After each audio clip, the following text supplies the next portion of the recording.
we have a project that's called Environmental Change and Maize Innovation Pathways. And that's focusing on what's happening in Kenya around the maize sector, or using maize as a window into understanding environmental change.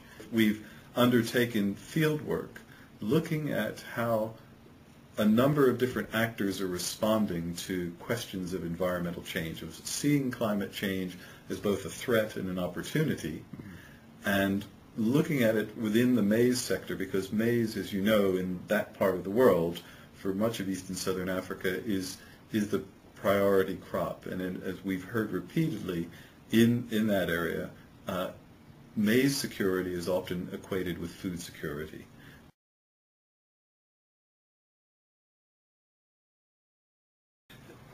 There are multiple barriers to adaptation, and we've seen that through these discussions. One of them is the fact that there is this maize mentality that dominates so much of East and Southern Africa. And so much of research and development is geared towards producing new varieties of maize, and we've been describing this as a kind of technological lock-in. And you have big investments going in, international development assistance in the form of private philanthropy, public resources going into supporting maize research, lots of the infrastructure in terms of extension and support, both public and private, also are supporting that.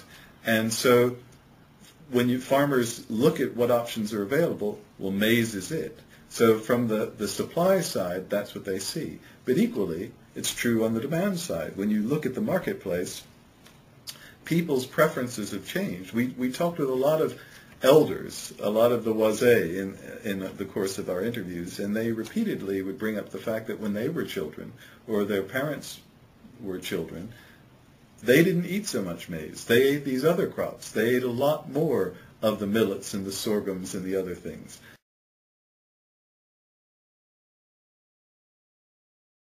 I think it's got to be all of the above. I think what we're talking about is not saying stop maize, grow these other things.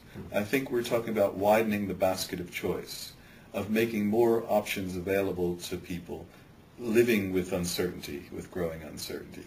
That we're talking about saying, okay, maize may be appropriate for some under these conditions, but other things may work better under those. And some other people may choose those. And so you need to have a policy environment that is supportive of these other things. We need to break this framing of the food security as maize security. And so from a policy point of view, breaking that thinking that one is equal to the other, and thinking much more broadly about food security, redefining that and what a resilient food system would look like, will be an important starting point from a public policy point of view. But R&D is another area. So much investment is going into maize and new hybrid varieties, both standard hybrids and what are now being GM-based, water-efficient maize for Africa. That's great. Good that you're doing lots of investment in that, but let's not neglect these other crops. This is where we have to do a lot more research. We don't have enough insight. We've got to go kind of back to basics there. So a lot more investment in research in these alternative staples and in horticulture. The potential is there. And that's where the private sector can come in a big way. They see profit.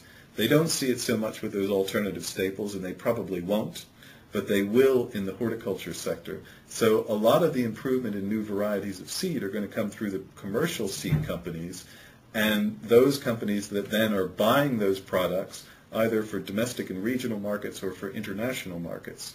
And there's a whole separate story around grades and standards in that horticultural sector and how that is affecting what's being produced on the ground. But essentially you're seeing a drive to improve standards, which is improving quality and delivery of these products. But there are quite significant value chains already in place that are very sophisticated, that don't require a lot of intervention from the government to a degree, they'll take care of themselves. And so that's where the private sector can come in and play a big role. Now, from the farmer's point of view, I think that the fact that you've got investments in new information communication technologies is making a big difference. And that will help also with, for example, weather forecasting. One of the areas that we've been looking at is a place where there's a special program of the Arid Lands Program of Kenya, where farmers have been given seasonal weather forecast information to help guide some of their planting choices, and then also being provided with some of the seeds that may be appropriate to that place. They're being produced. These are openly pollinated varieties, not hybrid varieties. So these are varieties that they can produce and multiply locally and make those available to complement the local varieties that they're growing themselves.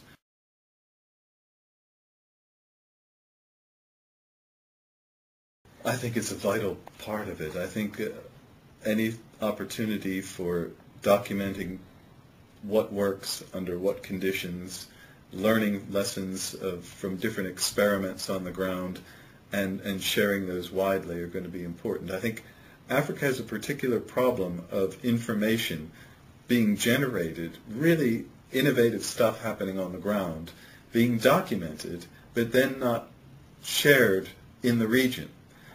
People learn lessons from other parts of the world of what's going on in those contexts, but in terms of intra-African sharing and knowledge exchange, that has been a particular weakness, certainly in the food and agriculture sector I've seen for a long time.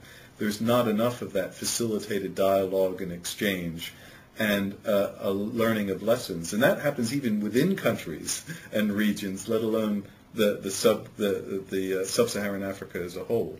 So the more investment in that, from my point of view, the better.